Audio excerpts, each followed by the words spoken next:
So today we are joined by someone who has truly built an impact in the beauty industry. So Erica actually started out as a lash artist and has transformed that experience into helping lash artists grow their business through social media and education. She's also the voice behind the Lash Biz Babe podcast and the founder of a social media agency that supports beauty brands. Erica, it's such a pleasure to have you here. Thank you so much. That was so kind. And I'm so happy to be here with you this morning. Awesome. I'm really happy to. I was actually really looking forward to it all weekend.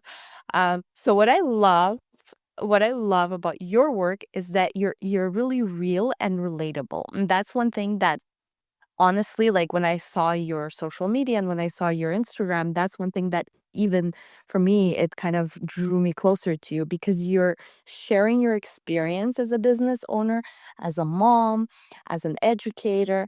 And I think that's why so many people can connect with your message, right? Yeah, thank you. And I've had a Lash student in the past who was like, it was the first time I had met her during our training, and she was like, "Yeah, what you see online with you is what you get in person." And I like really love that. And anyway, that's just such a kind compliment. But I do think that that is so important, just like being authentically yourself, because not only is that going to help people, like you said, be like more attracted to your page and to your social media, but also like, you're gonna feel better about showing up online if you're just being yourself, you're not trying to pretend to be somebody you're not. Exactly, exactly. And I think like going back to so how do you help lash artists? Like how tell me, I would love to hear about like your journey. How did you start? Like tell me about everything. Like I want to go from the beginning. I love it. It's so I mean, I've been in the industry for quite a while now, so I'll give you kind of the more condensed version, but I originally got into the lash industry. My sister, took an eyelash extension course in cosmetology school back in, like, 2011 or so, and after she graduated, she'd been doing lashes for a while. She actually started teaching for a company that's not around anymore.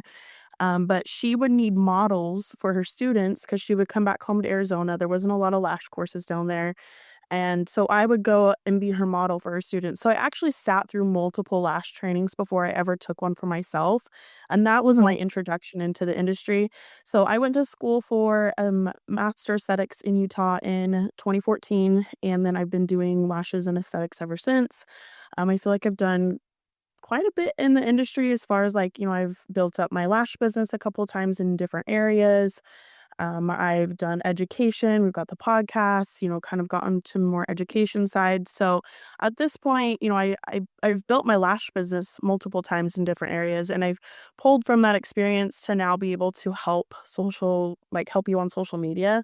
I feel like that was a big just struggle for me, was learning how to build my clientele, because I wasn't like, fortunate enough to work in an area where I knew a lot of people, so I really, really depended on social media, which you'll hear a lot Mhm. of people say, like, word of mouth and social media isn't that great, and, talk down on it, and like, "Oh, you really don't get that many clients from it." But for me, my experience was the opposite, where I depended on social media day in and day out because I didn't know people and I didn't have word of mouth going for me quite yet.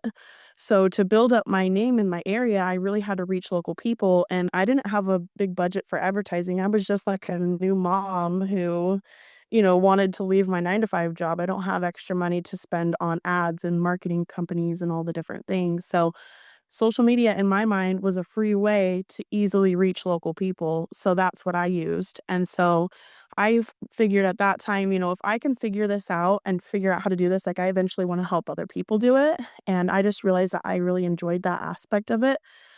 So as I had more kids and my time was a little bit more limited, I kind of felt like I hit a point with my lash clientele and studio that I couldn't expand where I was at without hiring on more employees or, doing kind of different revenues. So that's how I got into helping with social media. And I just love it. I enjoy it so much. And there's nothing better for me than like seeing the difference that it makes for people when like they are able to grow their business on social media and being able to help them do that.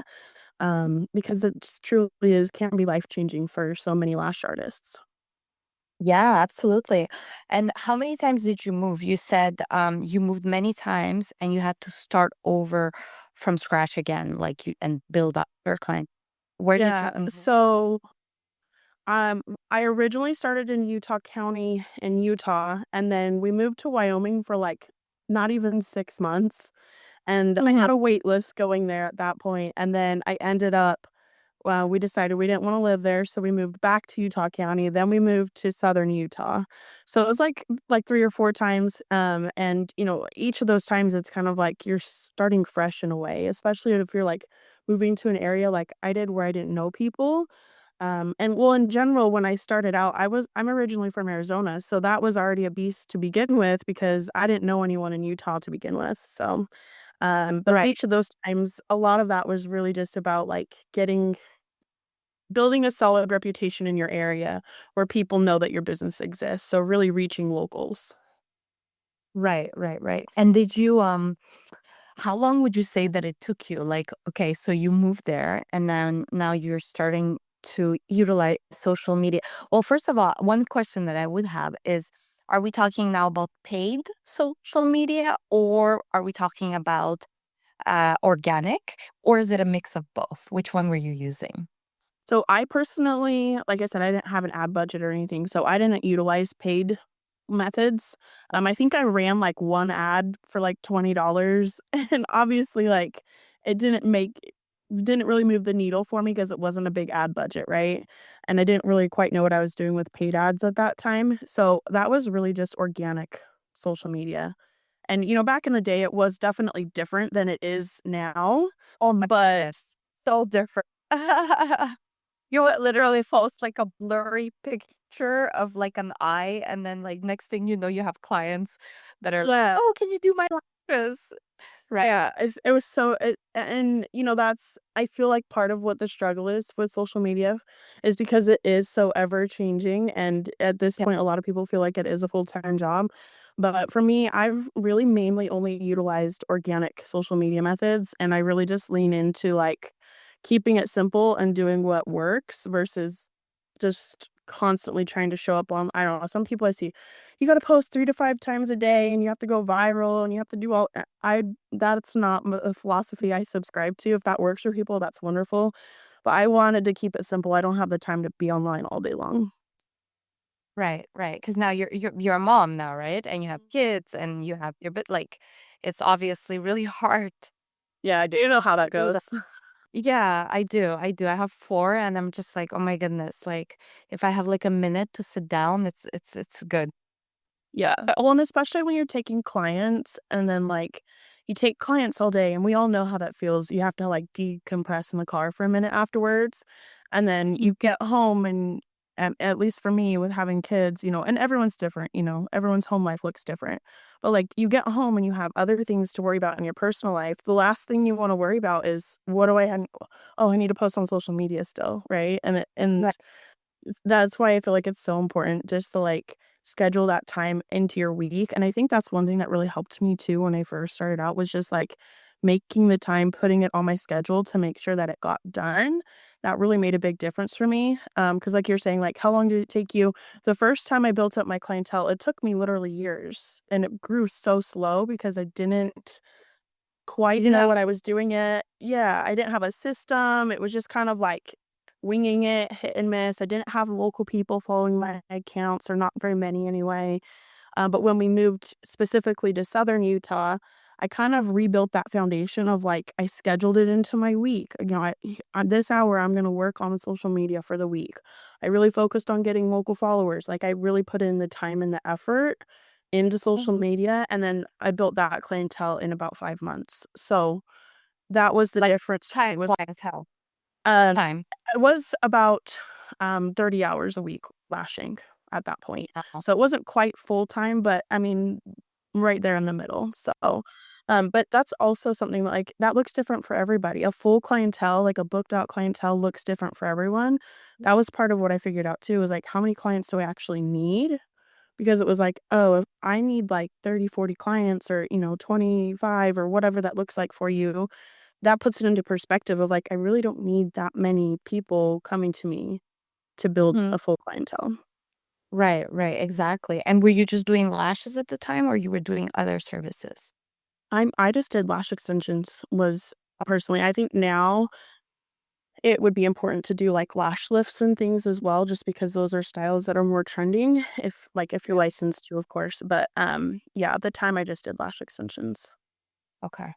And then, so, okay, so then in Utah, you said it took you 5 months. The first time it took you years to build up that clientele. After that, once you already understood how to do it, you're like, okay, now it took me 5 months. And then the next time, how long did it take you? So that was actually the when we moved to Southern Utah, that was, like, the last That was quote, the unquote, last. "last time" I kinda built up, but the thing about that was I built up so quickly, I ended up the next year adding on another lash artist to my studio, and then she started in January, we had her booked up by March. So and she was more part-time, so she wasn't, like, a full-time lash artist, but the point with that is, like, once you have those systems in place and you know, like I was saying, I just kept it simple. I really focused on, like, getting local followers, our brand messaging of, like, what we do different, why we feel like you should come to us, those kinds of things, and making booking with us really easy, and it just really seemed to build on itself like that snowball effect, so I kept focused on that, and just obviously, the results for me showed at the time of just how quickly we were able to build up our clienteles versus, like, how slow I had done it previously. So you were like, okay, now I've done it multiple times. I know how to do it. And now it's kind of like I can help other lash artists with this because this is one of the things that lash artists struggle with the most, right? This is one of the biggest struggles. It's that and lash retention, right? Like those are the two. Absolutely. Well, and the thing about it is, like, every single lash artist at some point in their career has struggled with building their clientele and lash retention. And if Mhm, they say otherwise, they're fibbing because, like, it doesn't matter who we are, like, we've all gone through those struggles. And I think I kind of just recognized that and knew that, like, at least back when was trying to do this, there wasn't a lot of the education side of things or like the online courses or the coaches. Like, there's a lot of that now. mhm. But at that time, there wasn't. So I was, like, searching all the corners of the internet, like, how do you build a clientele? And I couldn't really find anything solid that was helping me figure things out. So a lot of it was trial and error. And I just figured if, obviously I've tapped into something that worked really well, and I feel like I can turn around and help other people with that. Yeah, absolutely, absolutely. And it's like you said, it's like once you've done it a few times, at this point, it just becomes like, okay, you implement the system and then it gets done. What are some tips that you would give to someone that just recently got licensed or certified and like they don't have any clients and they're brand new? What would you tell them? Yeah, absolutely. Well, first off, congratulations. It's an exciting thing. Like, I absolutely love the beauty industry, and I hope that you totally kill it as a lash artist, as well. And if I was just starting out, like in those shoes, I would really be focusing on first making sure you have a really good client experience because your lash skills are probably not going to be like at their peak of your career right now, right? Like you're just starting out. But if you can give them a really good experience, that's going to keep those clients coming back.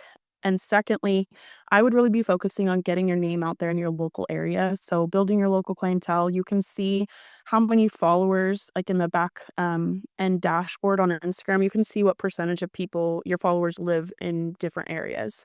So you want to see like local areas popping up with higher percentages there and if that's not the case, really focus on that. But just really building up your name in your area, that made such a difference for me. Even if it's not on social media, if you go out and partner with maybe a hairstylist or a photographer, or a real estate agent, or a waitress, and come up with some kind of way of like you do lashes for them. They can refer clients to you. Or like for me, I had also done like I did a photographer's lashes and she came in and took brand photos for me. So that helped me with my social media. And then we were able to kind of send clients back and forth to each other. So a lot of it was just getting your name out there. Those are the two things I would focus on the most right now is client experience and just getting your name out there. Bring up what you do in conversation no matter where you go. Like at the DMV, I remember giving out my business card to the lady at the DMV because we got talking about lash extensions and, like, just things like that. Any chance you get to bring up that in conversation, do it, grocery store lines, things like that, but especially when we're talking about social media, like, building up your local following, engaging with local accounts, you can collaborate with local businesses online, be like with my hairstylist, we traded lashes for hair and then we'd tag each other on our stories and then be able to, like, I could get in front of her following, she could get in front of my following, and that helped both of us out, right? So those are things I would Mhm. focus on the most right now. And that's really free, right? It's like it's not like you have to have a big budget necessarily for that. Those are like things that you would just it's like I find after years doing this and like having a brand and like, we've done the building of the clientele as well multiple times. But what it is ultimately, it's like you have two options. You're either going to have to put in the time and the sweat, like equity, or you're gonna have to put in the money. So it's one of the two, right? It's not like, the clients are just gonna show up at your door and like out of the blue without you really doing any of those two things. But it's kind of like if you don't have the money, you'll have to put in the time. Like you said, going and collaborating and like making relationships, or you can do it the other way, which is like by putting in the money and doing the paid version of it, right? Which one do you think like which is your I mean, I probably know the answer to this already, but which is one that you prefer? Um, I don't know that there's necessarily like a preference either way. I think you're totally right. You can either that's what it comes down to. You have to either do it yourself or outsource it. And unfortunately for a lot of, especially when we're talking solo lash artists, I mean, I've talked to people who are like they're single moms and they're like lashing literally changed my life. Like it saved me from these situations. But like a lot of lash artists find themselves in that spot where they don't have the budget to outsource things. And so you do have to put in the time and the effort to do it yourself.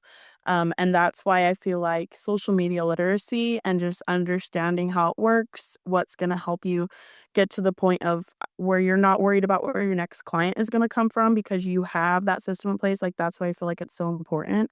But for me, like I just personally was never in a position as a solo lash artist to be able to outsource a lot of those tasks. At this point, I've outsourced now because I've, built up my business and scaled and, done other things. So I've had team members, but at that point, that was not the case. And so it was a lot of, like you said, the sweat equity. And I'm sure you understand how that goes with building your brand and, um, you know, the pros and the cons and risk versus benefit of doing it yourself Yeah. versus outsourcing. Exactly. And to be honest, like right now, knowing what I know now, I would 100% outsource. 100%. However, I would not outsource before I had the basics. So, for instance, let's say like you have a lash artist that's just starting out and the retention is not great yet. Like the clients are not necessarily coming back regularly. I would not invest in ads at that point because I find like you really need to have a predictable outcome before you start putting in money on it, right? Yeah, absolutely agree with that, and I think that is the same with, like, ads and stuff too. If you don't have a booking system that's working, if you're not booking clients, like, or your messaging, your content isn't converting, just reaching more people with content that isn't converting isn't gonna help you build your clientele. So that's why I Exactly. always like with our clients, they're like, "Well, can we, run ads?" Well, I'm like, "We need to get this working first." Like social media isn't a band-aid fix to not being able to build your business.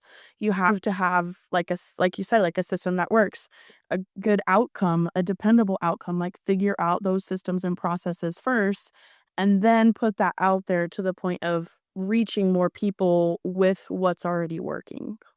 Exactly. That's exactly what it is because Yeah. like I've seen this mistake before where like lash artists are like, okay, well, I do have some money and I can I mean I've done like let's say 5 models and now I want to like start, putting some money into ads and reaching more people.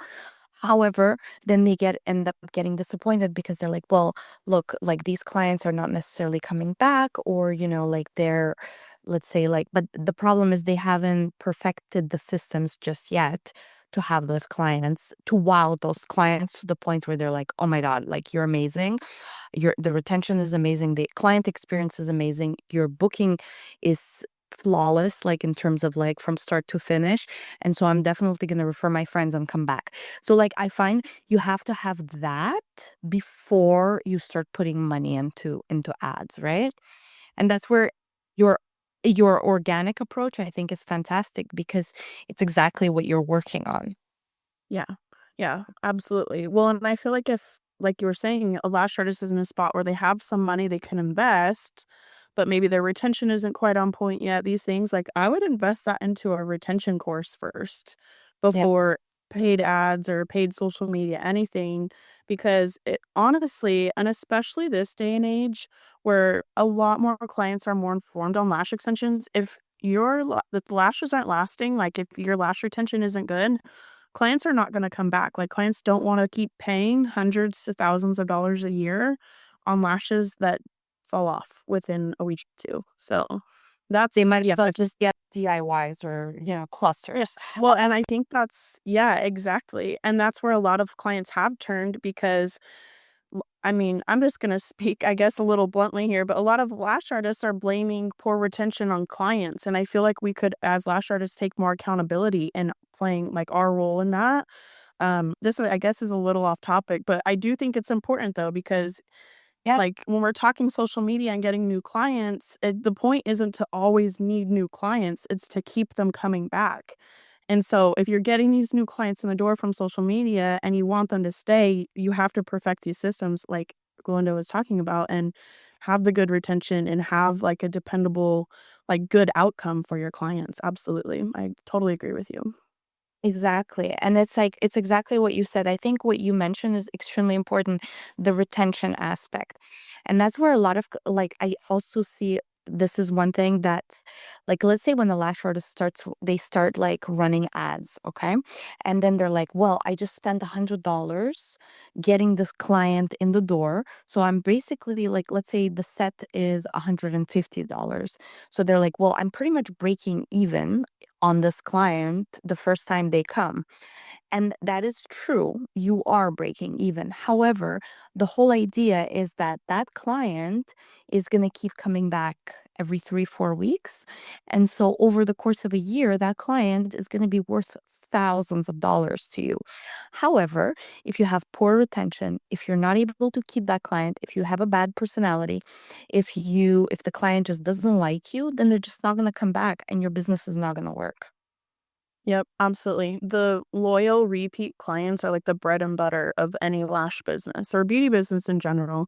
There's some services where they don't come back as often and they need more new clients. But for us as lash artists, like those repeat clients are everything. And that's how you build a business you can actually depend on with revenue that is like dependable and you can like rely on that coming in every month. Exactly, exactly. And so that's the whole, like, that's one thing that I would really focus on. I think if you're starting out, is really just how can I get that client? How can I wow that client so much that they're going to want to come back, and they're going to, not only are they going to want to come back, but they're going to also refer all their friends, right? Yep. And, Yep. Absolutely. and so what are some things that you've done that you don't mind sharing that have helped you get that outcome, which is like the clients are coming back and they're referring their friends and doing all these things. Yeah, absolutely. So when I've taught this in the past, I teach a system where it's like you're appealing to the 5 different senses with your client experience. So visually everything looks clean, professional, like it's a aesthetically pleasing to the eye setup kind of situation. the feel touched. So, like, we like, the comfort, especially with lash artists, they're laying there for so long. If your setup isn't comfortable, they're not coming back. So, we really prioritized that and made sure that they were comfortable, they're warm, they're not too they're not too cold, they're not too hot, all those things. Like, it really comes down to the little details. So, sight, touch, smell, obviously, I mean, you can do however you want. We diffuse like essential oils, but it has to smell good in there. Taste, so we always had complimentary like drinks or snacks or little candies, mints, things like that after the service. What's the last sense? Hearing, right? Being able to listen, right? So anything that was like, what environment do you want them to come into? For us, we let clients pick the music that they preferred the most. But obviously that could be like spa music if you want a really relaxing setting. So being able to appeal to all five senses. And I think outside of that, just communication with clients, I feel like is so huge in keeping them coming back. Like, if you can have a client who comes in, and especially new clients, you can educate them on the process, make sure that they know that like they can like come to you if they have a question or a problem, or if they don't like how their lashes turned out. If they know that it's going to be okay to come to you, they're not going to like want to go somewhere else, right? And making sure they know how to take care of their lashes. Like, I feel like communication from start to finish, from the way you show up on social media to how you book the client to how you talk to them and educate them in person to how you follow up with the appointment afterwards, the whole process with communication really helps them to want to come back too. But so I would say those are the two things: appeal to all five senses and have really good communication. And that really solidified that for us. Yeah, I 100% agree with you on all of those points, actually.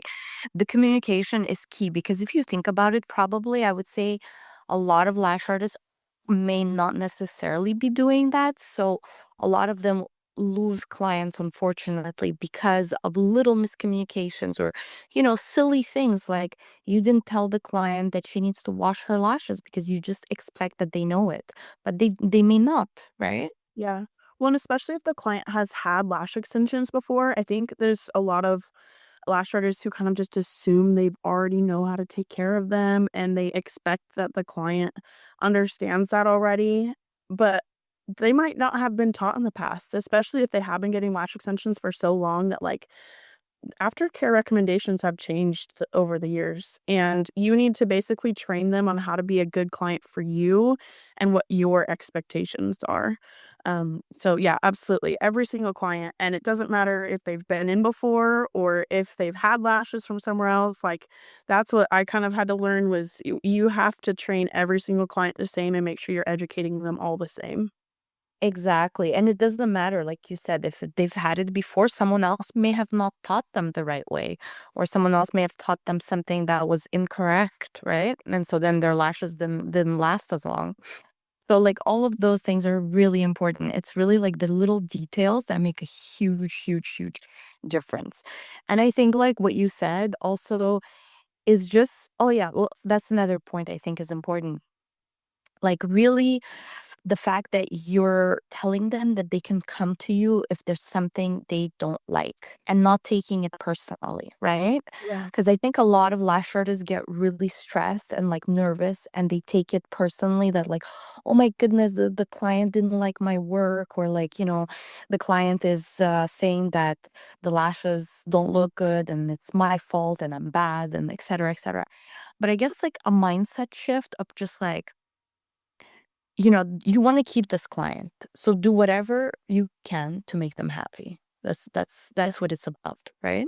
Yeah. Well, and I think too, like, I don't know, as lash artists, I mean, I've seen posts and Facebook groups and things that are like, this client was unhappy with her lashes and they get all super offended. And I thought they looked great and, this, that, and the other. But if you're telling your clients, like, oh my gosh, your lashes look so great, you look beautiful, and they look in the mirror and they don't like them, and they don't they don't feel like they can come to you to be like, oh, can we change what we did last time? Like, can we adjust it? Right. So that's one of the things I always did for every new client who came in the door, and every time people would come back is, "How did you like your lashes? Is there anything you wanna change on them?" Right? Or new clients, I'm telling them, I'm gonna try and get this as close to what you want as possible, but once you get these on, see how they look on you, decide if you like the length, the style, the fullness. If there's anything you wanna change next time, let me know because we can always adjust it.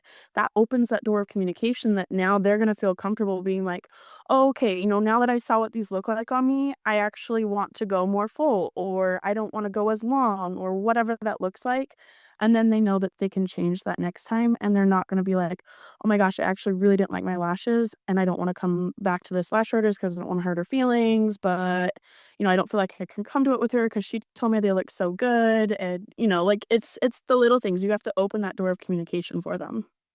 Exactly, exactly.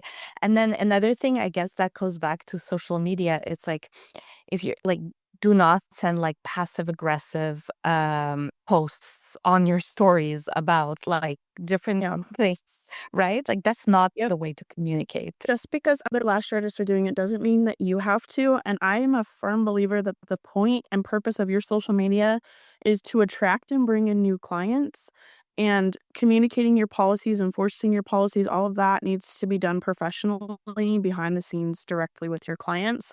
And I also always, operate under the a process or the mindset of, like, when I'm talking with clients or, "Oh, you can't be late," or, "No shows," whatever, like, the way you talk to clients, I always go by, like, if I wouldn't say that, if I wouldn't want the whole world reading what I'm saying to this client right now, I'm not gonna say it. You know what I mean? Like, just professionally speaking with them, and yeah, the passive aggressive thing, I feel like that's been almost trendy, and I don't know, I don't love that, but the point is to attract new clients.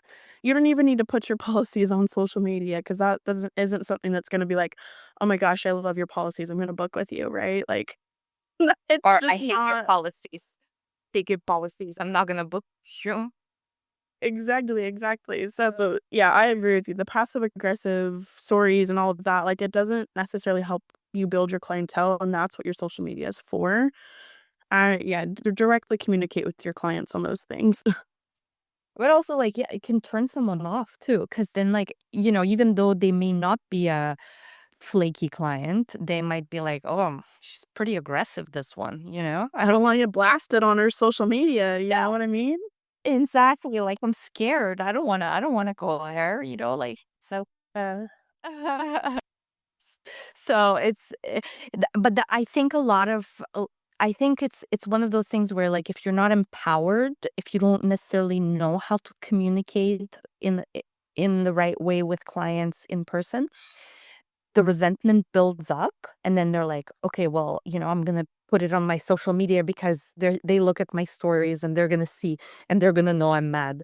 But that's not the best use of social media, basically, right? well, and is that really the perception of your brand and your business that you wanna put out for anyone to see too?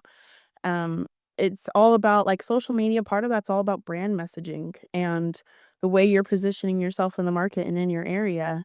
And so you want how you are communicating and speaking about your business online to reflect the experience that they're going to have and why they should come to you and like really represent yourself well. So I really think it is worth it to take the extra time, and especially if and getting in conflicts with clients if they don't like their lashes, if they're unhappy, if they're breaking policies, like, that can feel really emotional, right? And I've always found that, like, you have to take a minute to calm down first and, like, don't be, like, texting them back, calling them back, posting on social media until you've had time to calm down, and so you're not being reactive with it, you are just responding to it, right? That makes a huge difference. Like, give yourself a day or 2 to, like, relax, take your little subjective hat off and look at it objectively as a business owner, and that's gonna make a huge difference with how you handle conflicts with clients. Absolutely, absolutely. And a lot of times, like you said, like it's not like they're trying to make you mad. They may not know, or that may be a lack of communication sometimes. But it's true that there Mhm. are some Yeah. clients are always gonna break policies, and though that's a different conversation altogether, right? Absolutely. And I'm sure you've ran into that many times in your years too, because 'cause we've all been there. Yeah, for sure. And it's again, it's not personal. It's not like they're trying to make you mad. It's just the way they function. So really it's your choice at the end of the day whether you want to deal with that or not, ultimately. Yeah. Um but tell me more about like, what are some things that if you were starting over again, like what else would you do that, let's say, would help you as someone that would want to build clientele? Yeah, absolutely. So, especially if I was starting over right now, I think the 2 places I would really be focusing on the most, well, I guess really 3, would be TikTok, first off. It is, it changes, ownership changes, all those things. Like, not every video is gonna go viral and get you clients and all of that. But point of that being is that it's working really well to get you in front of local people. And if you can go what I call like locally viral on there, you just get seen by local people. We have a lot of social media clients who are really killing it with that right now and getting like multiple clients booking from their TikTok posts, like new clients booking. In fact, we had a podcast listener who, like, used one of the video prompts that we did. It was like, "This is my," I don't know, say you live in, like, Dallas, Texas, right? Like, "Dallas ladies, this is my application to be your lash artist," and then give reasons why they should come to you, like, what do you do great for them, right? We had one podcast listener who did that video and booked 6 new full set clients from it. So, like, TikTok is working Wow. really well right now. So I would focus on that, local Facebook groups, and But Google only Business Profile. but only if you know how to use it. Because it's a Yeah. different approach, right? Yes, you have It's to a really totally pull different. approach, like, your local, like, saying your location, that's a huge one. That's gonna help the algorithm put it out in front of the right people, using the right hashtags. And honestly, like, I know people hate talking on video. I know people don't love that, but that's working really well right now too, especially on TikTok specifically. Being able to either do a voiceover or talk to the camera or, have yourself on there in some way, shape, or form, that's working really well. Yeah, I totally agree with you. I've noticed that as well. It's a lot more about kind of like unedited kind versus the way it was. It's more like a little bit more pretty and more edited and more curate, like, yeah, right? So that's kind of the vibe a little bit more. Yeah, Um TikTok's, like, and showing then the okay, behind so the scenes. exactly. So you feel like you're watching the POV of someone, like point of view, and like you're there, you're like a fly on the wall type of thing. Yeah, yeah, Um okay, so that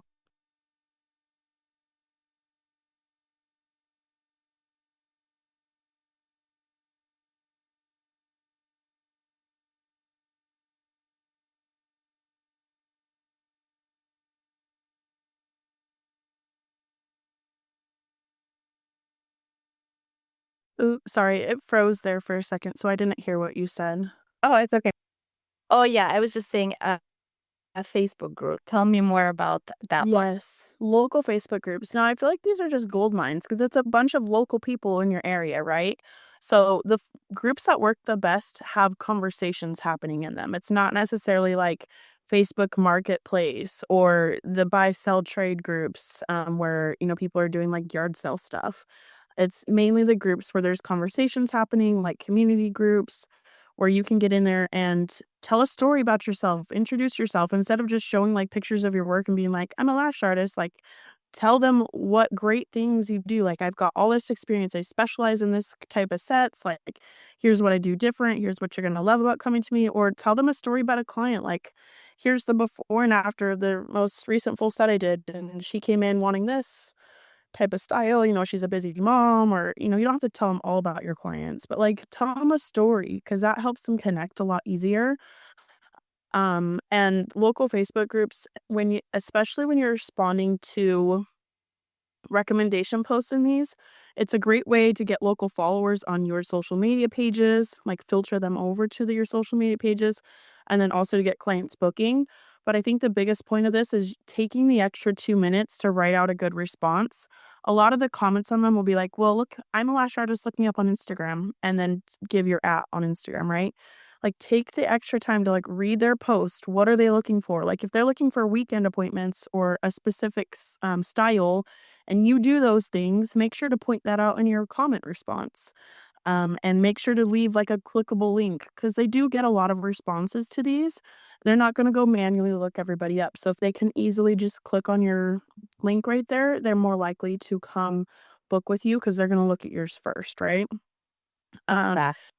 so, yeah, just making sure they know, like, because if they're reading through the comments and they're like, maybe they want a hybrid set on a weekend and you do both those things and you point that out in your comment, they're immediately going to know that you're exactly what they're looking for and be more prone to want to come book with you first. And we've gotten so many different clients from that. As far as like lash clients, our social media clients, we actually have some social media clients who are like in the trades. So we've done really well in local Facebook groups for those. But it really comes down to like you said earlier, like the lifetime span of a client can be thousands of dollars, right? If they keep coming back to you, it's worth it to take the extra 2 minutes to write out a well thought out response that makes them want to come to you over other people instead of just taking 2 seconds to leave your Instagram handle on in the comments because that could make the difference between like, $2,000 this year or not. Or even more, actually. Yeah, absolutely. Yeah, I exactly. totally agree with you. And it's really having that long-term vision, which is what I see a lot like from like let's say lash artists that do this as a hobby and then they end up like just being like, forget this. It's not worth it. And I'm just gonna go back to 9 to 5 because this is not sustainable versus the ones that actually do this as a long-term, like six-figure business, the ones that approach it seriously, like what you said right now, which is like they take that extra time with that client. They take the extra time to write back to the messages. They take the extra time to educate the clients, to educate them on their systems and on the booking and on the aftercare. It's like all those little things they add up, and what they add up to is the fact that it ends up being a six-figure lash business versus someone who's like, "Oh, this is not worth it." This client might come to me once and then never come back again. But ultimately, it's all about your mindset, right? Yeah, you can't have a six-figure plus lash business by treating it like a side gig. So I absolutely agree with you. Yeah, exactly. And so it's like all of those little things that what all the advice that you're saying is really ultimately like, yes, you can get those clients in the door, but ultimately it's what are you going to do to keep those clients, Mhm. you Yeah, know? exactly. Because if you think about it, you really don't need that many, right? You Like you don't. need how many clients do you need full time to work full time? Honestly, it depends because I actually have, like, a whole formula on how to figure this out, but it really depends on how many hours you're working and your service timing, but most full-time lash artists can be anywhere from, like, 30 to 60, even, like, more like 30 to 50 full like, clients who are coming back on repeat every 2 to 3 weeks to have a full clientele, and realistically, that's not very many. Even people in small towns, like, if you've got I don't know, I live in a town that has 10,000 people. Say even half of those were women, that's still 5,000 potential people, and maybe I need 40 or 45 of those to have a full clientele. Yeah, that's not a lot, and when you put it in that perspective, I love that you bring this up because when you put in that perspective, that helps your brain be like, "Oh, that's great, like, I can do that, like, that's realistic, right? Like, that's something I can achieve." Exactly. It's not like you need all the people. Like you don't need Mhm. all the people in your town. You just need like 30 to 40, 45 of them if you really want to work full time. Right? So it's like you can, and you're not going to see them every week either. So you may see a few of them every week. So really, it's really about breaking down your goal and like making it achievable in like little segments, I think. I don't know. I guess that's how I see it. But um, so we spoke about Facebook groups, and I 100% agree with you. It's an absolute gold mine. From what I see here in San Diego, where we're located, there's a lot of like local mom groups. Yes, exactly, those are great places. those are fantastic places because they're very active. The moms in those groups are very active. They're always asking for suggestions. They have very specific needs. And so if you're able to kind of connect with those moms and make yourself like obviously like not only give a recommendation or recommend yourself when someone is asking for extensions, but also be there to kind of support, to give, to educate, to give free advice, right? Like to actually provide value. So those groups are fantastic in my opinion. And then I don't know if there's any other types of groups. And I agree with you. Like the groups that are like more like free stuff, like people looking for free stuff, those are not the best for like client research because they're not necessarily going to have your ideal clients in there, right? Right, exactly, and a lot and then, like, I don't know, Facebook Marketplace, a lot of them are looking for deals too, so I feel like the groups where there's conversations happening and there's even, like, community groups where, maybe they're sharing about events or people are having conversations about the town or things like that, those can be good places as well. The mom groups are honestly the best, and they have so many different especially with our target audience, typically, for the most part, most of our clientele is women. And so then we're able to reach them in there, and like you said, you could be offering advice, offering value, and honestly, you don't have to spend a ton of time in there. Take 20 minutes a day to go respond to posts on there, and that can make a really big difference for you and really help solidify your expertise and your, like, people think of you first, right? Because you're in there offering that value for them. Exactly. And make it easy on your profile so that if they're like, "Ooh, who is this giving such a detailed response and such a helpful response? Let me go look at their profile." And they go look at your profile, it should be easy to see that, okay, this is her salon, this is where she does this is how I can book her, right? Like it should be Yeah. easy. They should be able to tell what you do by going to look at your profile. 100% agree with you. I think that's a really valid point to bring up when we're talking about this for sure. Yeah. So that was though we spoke about TikTok, we spoke about Facebook groups, and what was the third one? Oh, Third Google. one, Google. yes, Google Business Profile. So that's basically like a free profile you can make on Google that lists your business on Google Maps. Really great place. If they're searching for like salons in your area on Google, the first thing that's going to pop up is that map with all the suggestions on it. That's where you'll pop up in those results. So, biggest thing with Google Business Profile, use local keywords like service names and locations and then also reviews and responding to those reviews. Those are 2 things that I found, over the years really factor into how high up the list you get found on Google. Right. How Google ranks your business, right? And is it the same as Google Maps? Um, well, so Google Business Profile, yeah, that is your listing on Google Maps, yes. Google Maps. Okay. And how about like uploading pictures on there on the Google Maps? How is that?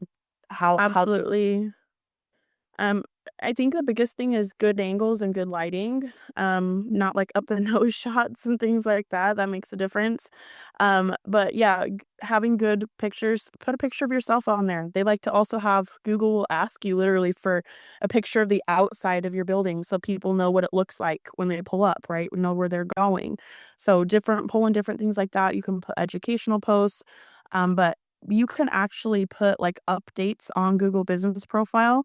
You can repurpose your Instagram content, put it over there on Google Business Profile and keep that up to date and with local keywords.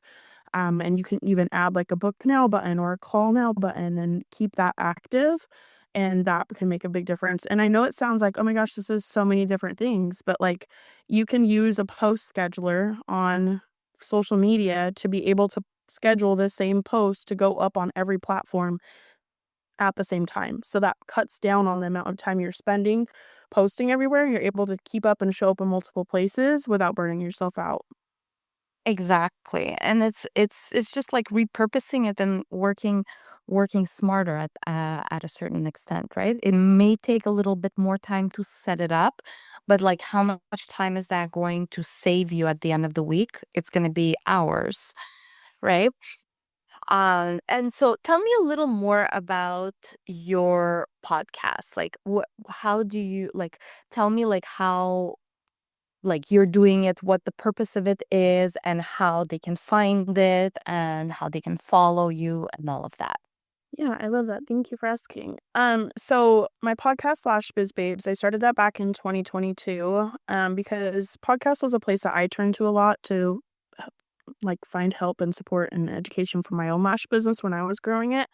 So I wanted to turn around and help other lash artists in the same way. And so a lot of the episodes on there, we talk about mindset, motherhood, obviously social media, content strategy, marketing, a lot of clientele building. Like the whole purpose of it is to build a life and a business that you truly love, like be able to build your clientele so that you can have a business that you love. And because of that, you have a business that you love that's successful and it gives you the time and financial flexibility or freedom that you've been wanting, then you can have a life that you love. You can set it up that way, your business up to help you achieve that. So, that's really the whole premise and purpose and like impact that I've hoped to make with my podcast. And so we're on, I mean, you can really find Lashes Babes any podcast streaming platform, Spotify, Apple, YouTube. But we have some guest episodes. We talk a lot about clientele building and marketing though. And, like, the mindset things because I feel like, it's a lot of, like, strategy, yes, but, like, if you have a poor mindset where you're, like, you don't believe in yourself, you don't think you can do it, you don't think clients are willing to pay you, there's too many other lash artists out there, like, if those are your beliefs, like, you can strategy yourself out all day long and burn yourself out doing all the things, and you're probably not gonna make the progress that you want to because, like, in your brain, like, you're holding your own self back with limiting beliefs, so I kind of believe in like a strategy and mindset approach. So that's why we talk about both those things a lot on the podcast. I love that. And I 100% agree with you that without the mindset, you can spend as much money as you want on Google and on Facebook and wherever you want. That reflects that. If you're blocking it, if you're having like bad vibes, if you're not believing in yourself, clients feel it, right? Because you're working directly with humans and they will feel your vibes, they will feel your energy, and they're not gonna necessarily come back.